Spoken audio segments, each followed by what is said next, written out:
I was thinking about this morning when we were getting ready to have our interview, and I started to think about my own life. I grew up in an era where some of the women went to work and some of the women stayed home. And I just felt like we didn't support one another.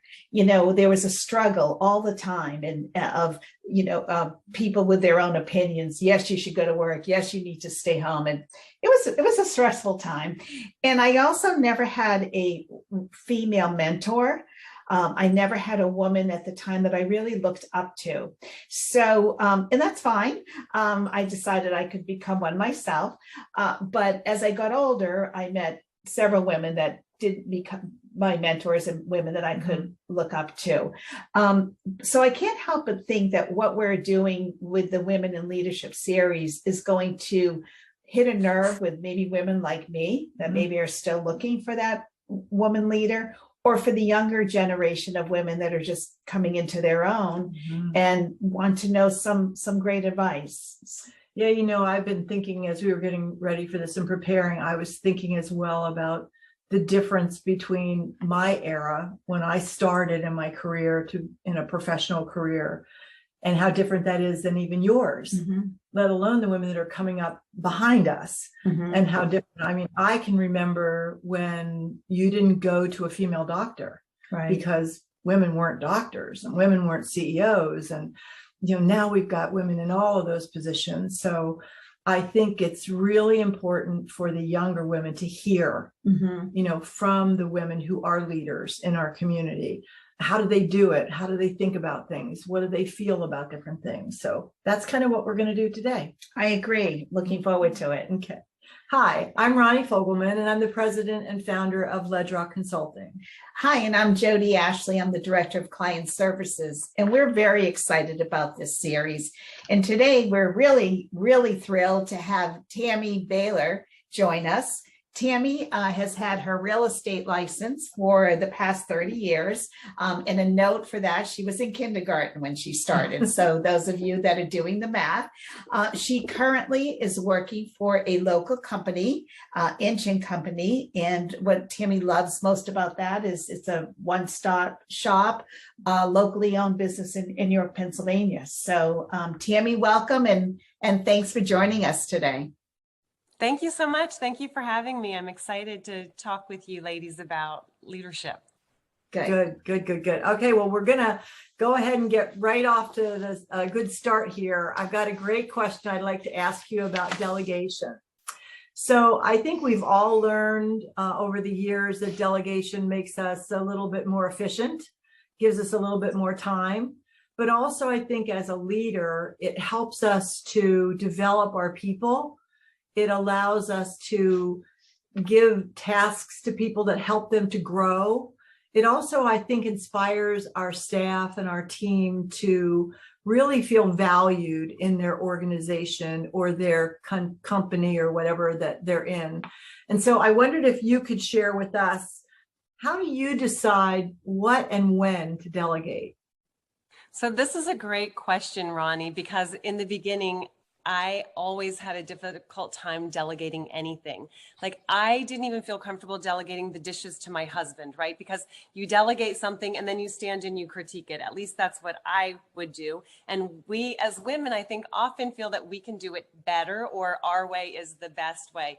So delegating was really a struggle for me, and something that I knew I had to work on to develop a strong team and bring along an agent and an administrative assistant who were comfortable in their jobs, their careers. And I think by delegating things to people, it lets them develop their weakness and recognize their strengths. So when I got to the point in my career that I really needed to delegate, I just started by delegating the things that I knew would help them be stronger agents and team members. Okay. Well, going along that same line, I think one of the things that Jody and I have found over the years is we work very closely with hiring salespeople into the companies in which we work. We do a profiling and an assessment that looks at their differences and their values and their behaviors. And one of the things that we found is that given any situation, if you put a group of people into that situation, they're all going to see it differently. They're all going to see it in a different way. So I was wondering if you could tell us as a leader, how do you get people that have, and I'm sure you deal with clients with this as well, how do you get people that have very different perspectives and profiles to work together toward the same goal? Well, that's a great question. And it is hard because in the real estate industry, we come across so many different personalities, whether it's a buyer or a team member or a lender that we work with or a title company representative we work with. So you have to, the best way that I have found is to mirror their own personality, mirror what they want you to get across, the point you want to get across. So if you're working with somebody who talks very slowly, for example, then you're going to want to talk too slow or as slow to them so that you're not a fast talking salesperson. If it's somebody who's very detail oriented, you want to spend that extra time in going through the details that are important to them as I'm going through paperwork and contracts. So to me, mirroring their personality helps give them confidence that you are willing to help them and that you have their best interests in mind. Tami, how did you know how to do that? That's the reason. That's not as a skill that everybody has. So how did you know that? Somewhere along the line in real estate, I probably went to a seminar or listened to a master of leadership that pointed that out. And it just always struck me as something very important. And just even in our day-to-day lives, if you're talking to somebody who talks very quickly and you talk too slowly, I think it just doesn't make them feel comfortable and vice versa. And I think it's very true in business that you mirror somebody's needs, find out what their needs are, watch their personality, watch their mannerisms, and then just mirror that to give them a level of comfort. Excellent. Yeah, great. Jody's answer. right. We don't find very many people who have kind of mastered that skill, Right. who actually understand how that works with other people. So that's great. So the other thing that I think we have learned and focused on a lot are people's values. Values are very important to me. I think that most of the time, values are in place by the time you're a teenager, and they drive a lot of the decisions that we make, a lot of the choices that we make in careers and all of those things. And I think that great leaders really understand how to identify someone's value system and then reward them based on what they want. So for instance, if you're a nurse, you really value being compassionate and caring. So if you want to reward that person, we usually recommend that you make sure that that's the person that you talk to them about how caring they are and reward them for that. But if you're a salesperson, you might feel rewarded if somebody gives you a bonus or a pat on the back or a promotion. So it's really important to understand what they value before you start giving out the rewards. So I was just wondering if you could tell us a little bit about, is there any one particular value that you look for in other people? Well, in real estate, I think one of the most important values you can have is loyalty. Right, because we work on a commission basis. And so we do a lot of work before we actually even get paid. So we want somebody who's going to be loyal to us and trustworthy. But as far as looking at it from a leadership of a team aspect, I would say that the important thing is that a willingness to learn. So it's important to me as a team leader that the other people on my team, that we're all working toward a common goal, and that there's a willingness to learn something new, because in this business, every day there's something to be learned in real estate. And one of the things that I like to do as a leader is praise in public and criticize in private. I just think it's very important. We all love to be praised and recognized for what we do well. But when there's something that we need to critique or change, I think that's better done in person on a one-to-one basis. Gotcha. Yeah. So as we did a little bit of research on this to get ready for our calls, there are hundreds of quotes out there on leadership that you can read. But one of my very favorites is Sheryl Sandberg's quote, where she says that leadership is about making others better as a result of your presence and making sure that that impact lasts in your absence. I just think that's remarkable. So, what do you believe is the most important value that you demonstrate as a leader? The one quote that goes through my head quite often, and I love your quote, Ronnie, that's a great quote. I'm going to have to write that down when we're finished with this. But one of the quotes that I love is actually a Bible verse, and it says, "To whom much is given, much is required." And that quote runs through my head on a daily basis, because I feel like in this life I have been so blessed and given so much and so much responsibility. And not to say given, but had the opportunity to work so hard. Earlier, you and Jody were talking about how as women over the years, through our generations, things have just really changed for us. And I'm appreciative for what women before me have done to give me this opportunity. So my favorite quote on leadership is, "To whom much is given, much is required." Keeps me on my toes, keeps my values straight, keeps my goals straight. And that's a great quote. It is a great quote. So I'd like to kind of go in a little bit of a different direction now, if we can. I want to talk a little bit about how you see the difference between managers and leaders. I recently read an article that said that managers follow tasks. They want to get things accomplished. They usually follow the rules. That's their expectation, where leaders very often go against the grain, and they're more concerned about the bigger picture and the end results. So I wondered if you might share with us your definition of the difference between the difference between managing and leadership.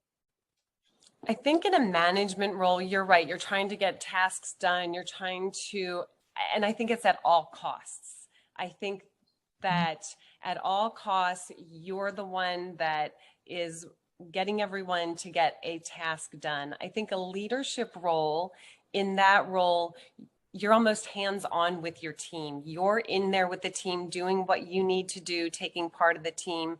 You see yourself as part of the team, but encouraging the team to come together and work and accomplish not only tasks, but goals. Mm-hmm.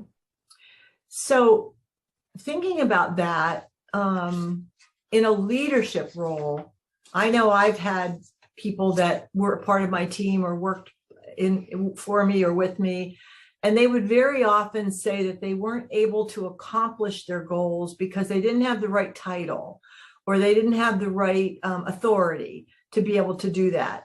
So I was just wondering if you could maybe describe a time that you felt you took on a leadership role when you actually didn't have the title or the authority. I think in real estate, before I developed a team, I was acting in a leadership role without even knowing it. I think that as realtors, we are always working as a team, trying to lead the team to a successful end of a transaction, trying to get to the goal of getting our clients in their next home or sell their home. And I think without even realizing it, I just developed my own team with a buyer's agent and administrative assistant in the past year. So I spent the better part of my real estate career working on my own without a team. But looking back, I think there was always a team, because I was always coordinating with mortgage lenders. I was always coordinating with settlement companies, always trying to keep, as you know, Ronnie, trying to keep everybody together, focused on the same goal. So while I saw myself only as a real estate agent, now as I look back, I really was a team leader. I just didn't have that title. Good. Okay. So, excuse me. One of the most challenging years that I faced in my career was when I was asked to take a team through an acquisition. I was on the wrong side of the merger, so it made it a bit challenging. And I was wondering if you ever had a time, or that you can share with us a time that you had to take a team through chaos or change? Well, I think we've all been through a little bit of chaos the past 2 years now. So COVID was a very difficult situation as realtors. We were, in our industry, we were declared as non-essential. And so as realtors, we weren't allowed to work. We were not permitted to work. I believe it was March, April, and May. And it was really a struggle because people need housing.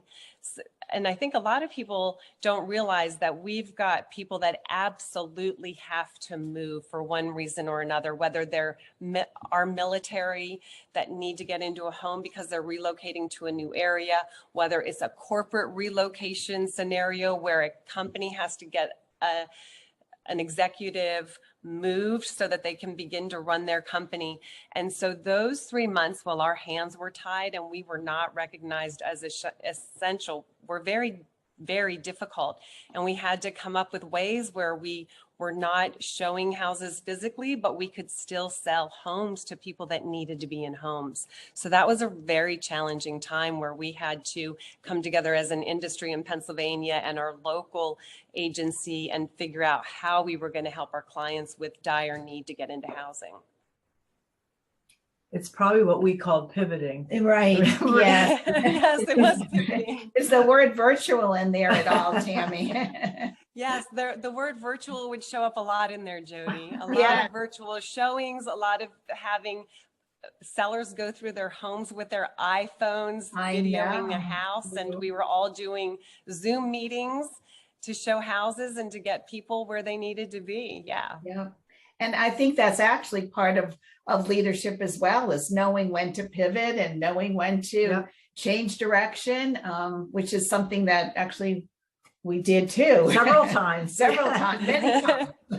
Yeah, several times. And so I also wanted to ask you if you have ever had an opportunity where you needed to, and I'm going to bet you she's got a good answer for this one, as when you've had to deliver a directive to someone that went against your values, a time when you really didn't want to have to do whatever it is you've been tasked to do. Have you ever had to deal with that? A time when I had to do something that I was not tasked to do. No, you were tasked to do it, but you didn't want to do it. It was against your values. Well, once in a while that does come up. I've shown properties to people that, so let me first step back and explain. As a realtor, we've got a strict code of ethics that we must follow, or we could jeopardize our license. Okay. So every once in a while, somebody will ask us to do something. And for example, not that long ago, Ronnie, I had somebody that said, can you help me put together this sale without using your company and listing the house on the market? And I'll just pay you, but I don't want to have to pay you and your company. They weren't trying to do anything underhanded at all. They just didn't understand how our industry works. So as realtors, we can only be paid from our broker. So for me to have done that would have been unethical and I could have lost my license. Now, in the client's defense, they didn't know otherwise. They just had trusted me to do other transactions and thought, well, you know, maybe we can cut out the middleman, Tami's company, but I didn't do it.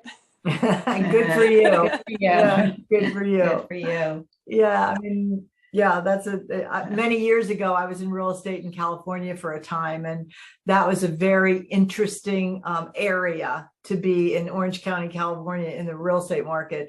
And that type of thing happened a lot. People thought that if they just, or can you give us a better percentage, and then we'll give you the percentage on the side. You know, those are the types of questions that you just have to say to yourself, wow, how did I handle that? So it sounded like you handled it very well. Very well. Thank you. Yes. Thank Well, you. we truly appreciate your time, not just your time, but your expertise and your years of experience to be able to bring to hopefully some of the women that are coming behind us and just growing into their professionalism. I have one more question for you. please share with us one pearl of wisdom or some sage advice that you have for the younger women of today. Wow. So as women, I think we're expected to juggle a lot of things. We juggle home and children and careers. And so my advice as the mother who raised twins that are now 21 years old and a career mother was not to miss out on anything that your children are doing. You can do it all. You can balance it. It's just important to carve some time out for your family. And one thing that was always important to me when things got a little crazy with my career, I felt guilty, right? Because we feel guilty if we're working too much. We feel guilty that we're ignoring our family. And if we're with our family too much, then we feel guilty that we're not putting our all into our career. And one thing that I found that gave me balance was I would always remember my children are watching me. My children are watching, and I am developing not children, but I'm developing adults. So how do I want them to be as adults? And I feel as though sitting down and explaining to them why I was working so hard, why I was building a business, and the opportunities it was going to give us as a family brought them on board and brought them basically into our team. And they understood and they never complained. And then the other thing was, I feel in the end, I raised a son who knows exactly the kind of woman he wants one day. And I raised a super strong daughter. And boy, isn't there so much to be said for us as mothers if we can raise Wonder Women daughters. Right. Perfectly Absolutely. said. Yes, I would totally agree with you, Tammy, on that. I have two daughters, and back in the day, I had a friend that thought that I was very self-centered, and apparently it looked like I put myself first, and I had the same attitude. I wanted to show my girls I am important.